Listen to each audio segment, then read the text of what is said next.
Korang yang rasa dia akan mati satu hari nanti, tolong jangan skip and tengok video ni sampai habis. Buat yang rasa dirinya akan hidup sampai bila-bila, swipe cepat-cepat. Okay? Assalamualaikum warahmatullahi. Setiap hari kita diberitakan dengan cerita kematian orang. Dan sudah tentu pasti kita akan ikut orang yang kita tengok berita tu. Hari-hari kita dengar, kita tengok.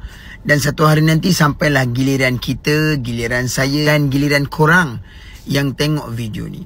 Saya nak share satu doa daripada Nabi Yusuf alaihissalam. Doa yang mana boleh menjamin kematian kita, kematian yang dalam kalangan orang soleh, kematian yang baik.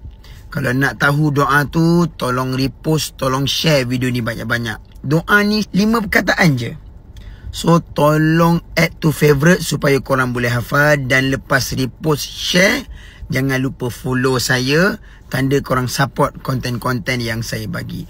Doa ni daripada Nabi Yusuf alaihissalam. 5 perkataan, tak banyak. Dengar baik-baik doa ni supaya boleh hafal, supaya kita boleh ajak orang lain untuk hafal doa yang saya kongsikan ni. Doa Nabi Yusuf alaihissalam. Bismillahirrahmanirrahim. Tengok 5 perkataan je. Allahumma tawaffini musliman wa alhiqni bis salihin. Saya ulang. Allahumma tawaffini musliman wa alhiqni bis salihin. Maksudnya apa? Ya Allah, matikan kami dalam keadaan orang yang muslim dan akhirkan kehidupan kami, tempatkan kami dalam kalangan orang-orang soleh. Powerful kan doa ni? So kalau korang dah screenshot, kalau korang dapat doa ni, tolong amalkan.